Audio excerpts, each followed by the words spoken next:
Welcome to Cocoa Toffee TV. Hi guys, thank you for joining us. And if you've been with us for the last 4 episodes, we're on episode 5. And again, I am Coco Taria. And I am Toffee Simone. Guys, I wanted to kind of talk about a little bit about what we have done in the past when it comes to our acting career. And no, we're not A-listers, but we're in that genre where we still have to learn our lines, still have to turn up and do what we have to do. Everybody has to learn their lines. Yeah, but that's what I'm saying. No, but what I mean is A-listers are A-listers because they are famous with what they do, but it's still the same process. So we're not even B, we're D, C, F, Z. But we're going to be A-listers. Going to be A-listers. So you better get on board now. I want you to like, comment, and subscribe. Because you're going to say, you know, I knew them when they were Z-listers and they moved up. They're M-listers now. M. At least F or something. Yes. But anyway, on a serious note, and I've written some things down because I wanted to talk to you today, and I guess we're going to kind of chime in on what we've done. Okay. You ready? Okay. So. Just in acting or acting and singing? Acting. Okay. Yeah? We can do the singing another day. Yes. So I did my homework, and obviously I have been around you long enough because every time she gets a role, she calls me up and I'm her wingman stroke woman stroke. Yes. So correct me if I'm wrong. Mm-hmm. So you've done 1, 2, 3, there's what, 4, 5? 4. And in no order, because I don't really know in the order, but I do know that you done Mafia Mother. Mafia Mother, yes. You done directed by produced by Champ Dog Films. Actually, all my movies all of them are Champ Dogs. Yeah. And you done a recent one called Freak Off.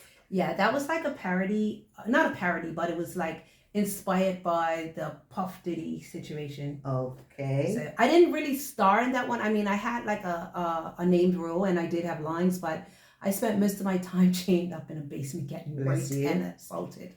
And getting raped and assaulted. Girl, trying to get us canceled. Then there was Sister-in-Law Act. Sister-in-Law Act. Yes, that was maybe I did that. So I did Freak Off in January, and I did Sister-in-Law Act in October. Mm-hmm. That was basically kind of similar to Sister Act, but is Sister-in-Law Act. Mm-hmm. And both of those 2 movies, they are in post-production right now, so no one can find them. So we can't really talk about it once as much. We can talk about it. Can we? Yeah, but I'm just saying they can't find it because it's in post-production. So once it's released, it'll be done in the description, but don't expect it to be. It may or may, by the time we post this video, they may or may not be out wet. Okay. If not, it's because they're in post-production. And then the one that you and I starred in together, which is Diamondz R Forever. Why you had to look at the paper and read it like you didn't know what it was called? I know, right?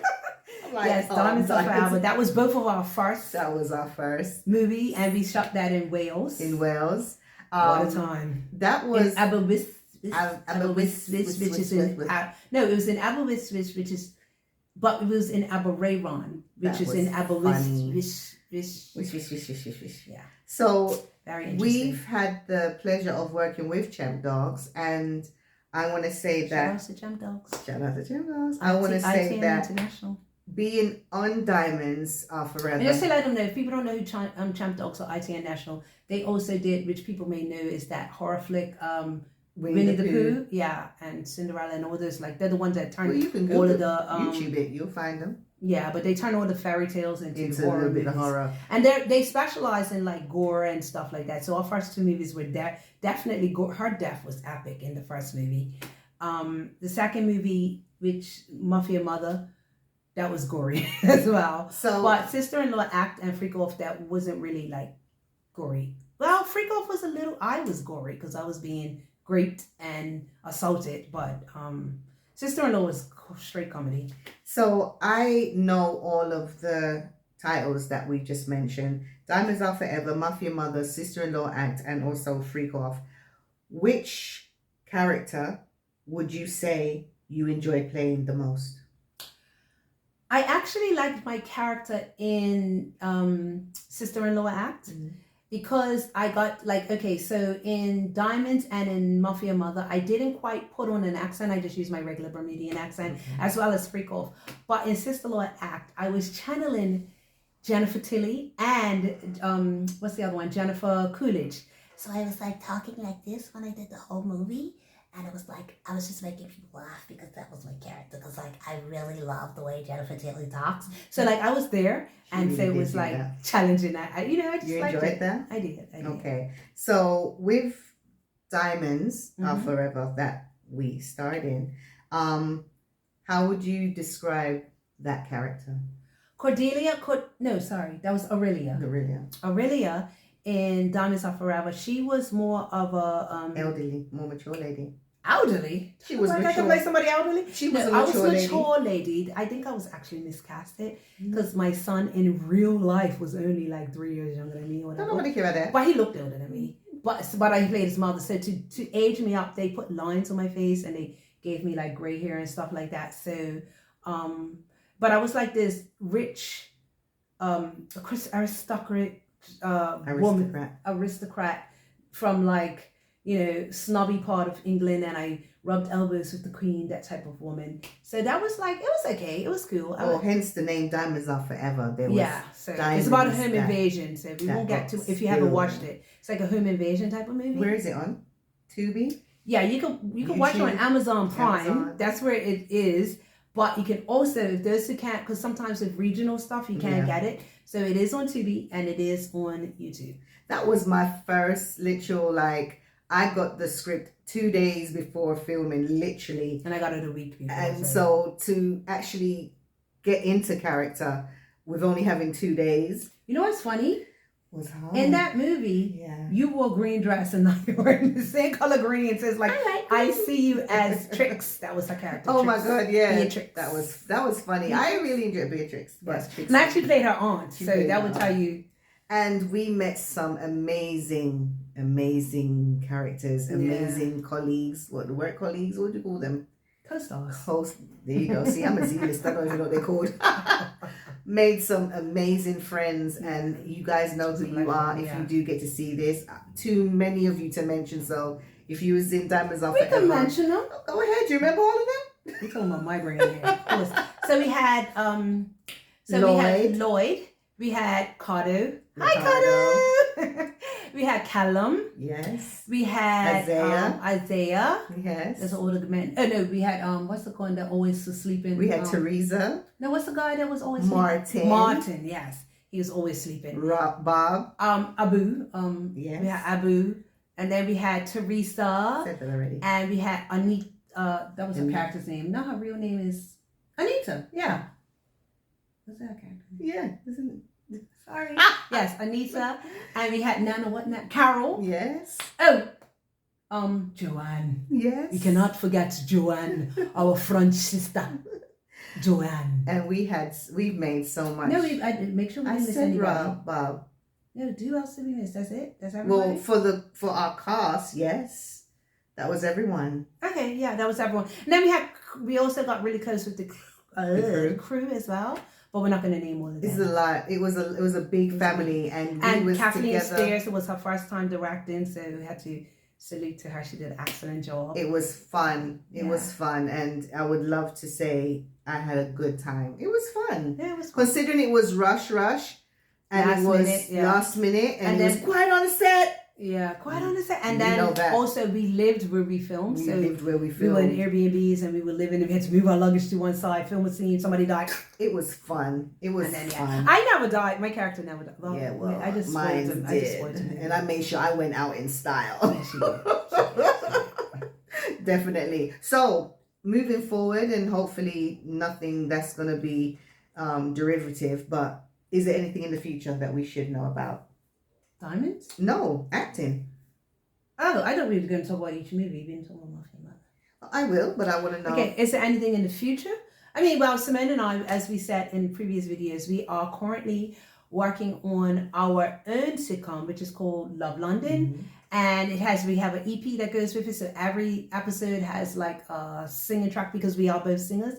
So we'll be singing, and we're both producing it, writing it, directing it, Everything. Well, we're not the DOPs, so we have other people, another production company doing that, the editing and everything. But we're like a 2-woman show, not even a one man, but a 2-woman show. Yeah. And so it's basically Love London. It's about 2 girls who are half sisters, no, stepsisters. Sorry. So my father married her mother, and we just talk about fun and love. So it's going to be like a trip that we're going on. So basically, you'll see us going on dates, and it is R-rated. So I will let you know. So there might be a bit of like, well, it's both of us. But says R-rated. It's a little salacious for the kiddies to watch. Actually, every movie I've done besides Sister-in-Law Act is a little salacious. So put that little disclaimer out there. But so it's a really, really steamy. It's kind of sort of like we're trying to bring back like the 90s like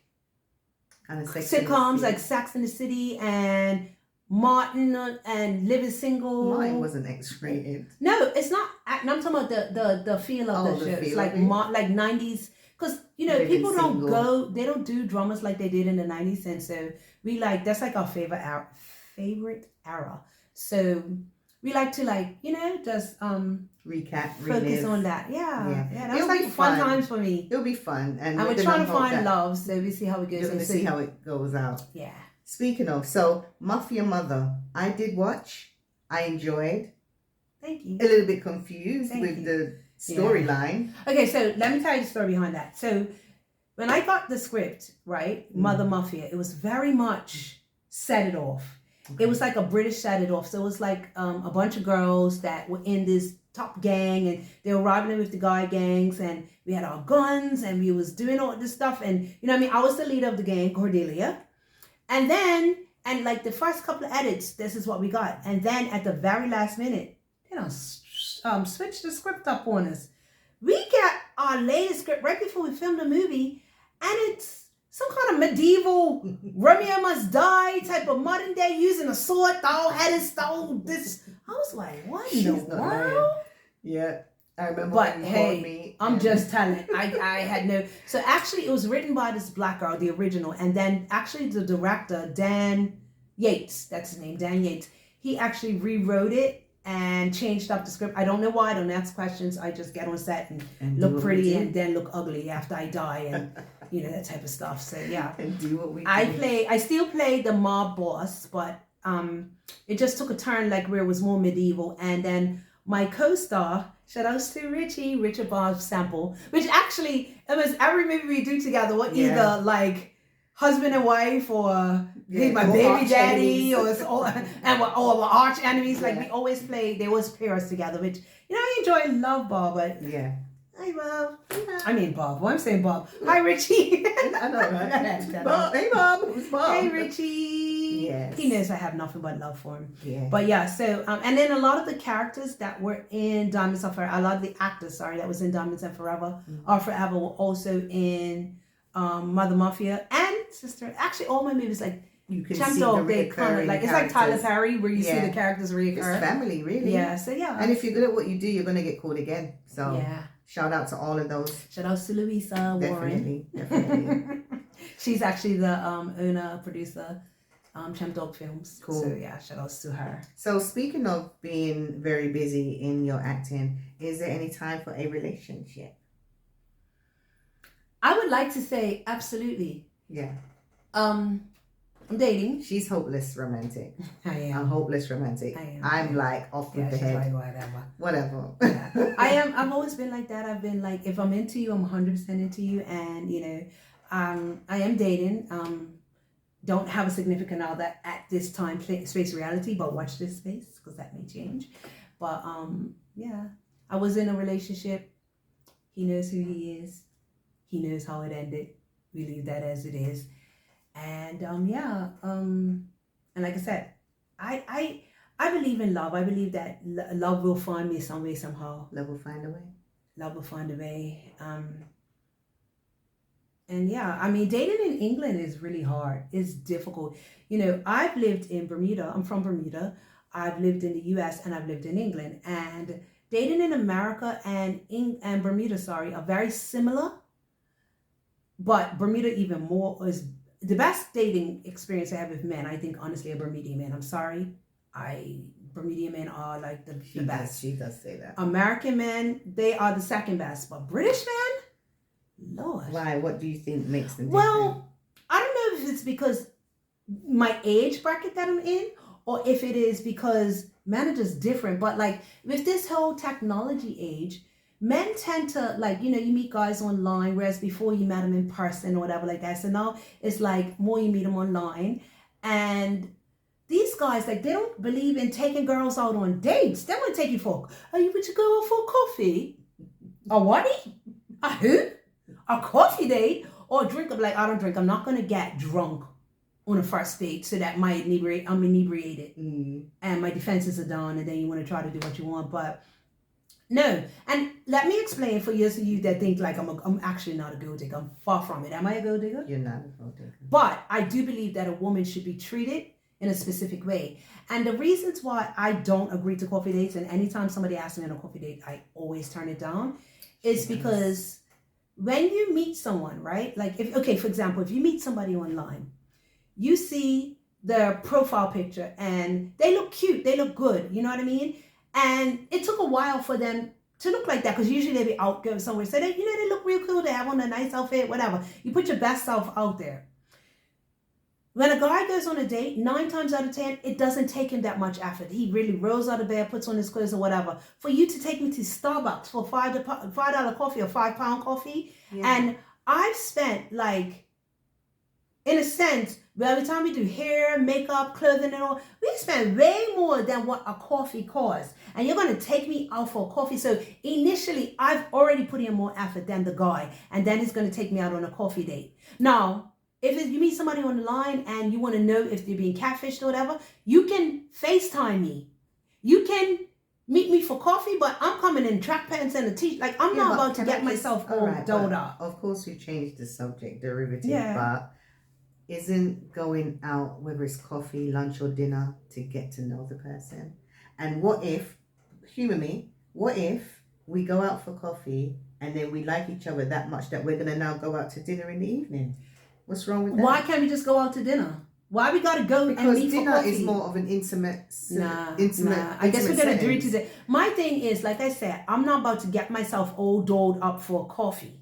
Like, if I'm putting in effort into a date, the point I'm trying to make is that guys in this generation or this era, this time of dating, they do not put in the effort of the guys that I'm used to. Listen, where I'm from, if a guy asks you out on a date, and my Bermudians, please chime in, they take you out on a date. Ain't nobody taking you to, what's the place in Bermuda? We don't have Starbucks in Bermuda. But ain't nobody taking you to, what is the name of the restaurant? Ice Queen, or, somewhere like where for some cheapo, like Bermudian girls in LA. Guys, chime in. Please comment. What do you think? And when I was in America, they didn't do it either. In America, they took me out. I need our people to come in on this one, because when she told me about that, she was so like, how do they do that? Why are they doing that? And I'm like, because they're trying to get to know you. And but Simone, when I went home, yeah, but home is not. No, but listen, wait a minute. When I went home, because I'm trying to tell you what I'm used to. When I went home, right? When I went home and I called you, what was that? What was the experience like of me as when I went home? Only for like a few weeks. They were whining and dining her. Yeah. They were literally whining and dining her, which is different. And I keep saying, but you're not in Bermuda no more. You've got to get your mind out of that. Well, my standards are at the same time, I'm more casual and laid back. I don't mind if we go out for a coffee date. You know why? Because we're getting to know each other. 07. I was joking. We're getting to know each other, and then after that, but you know, I would rather know that our time is either not going to continue that same morning instead of going out for dinner. You can know that by having a FaceTime thing with me if you really want to know if I'm catfishing you. But I can tell you right now, in England, there are those rare occasions where I have found guys that think like me, and they're just few and far between, because of this new dating era where you meet people online and then you don't want to get catfished, and I get that. But like I said, there's ways around it. I went out on a date with this guy, and we were going out on a date, And I look crazy, like straight crazy. Black girls, we know we can get our crazy moments. Bunny buddies. You went over the bunny? No, Oh. he called me and I was looking crazy. Mm-hmm. But he was like, it doesn't matter. I just wanted to make sure you wasn't catfishing me. Okay. And that was fun. And oh girl, we got to do a segment on catfishing because I have stories. Mm-hmm. I have stories. Mm-hmm. Actually, you know what? We'll get in it now and we'll edit it and make another video. Right? So thanks, you guys. Like, comment, and subscribe. See you later. Yeah. Bye.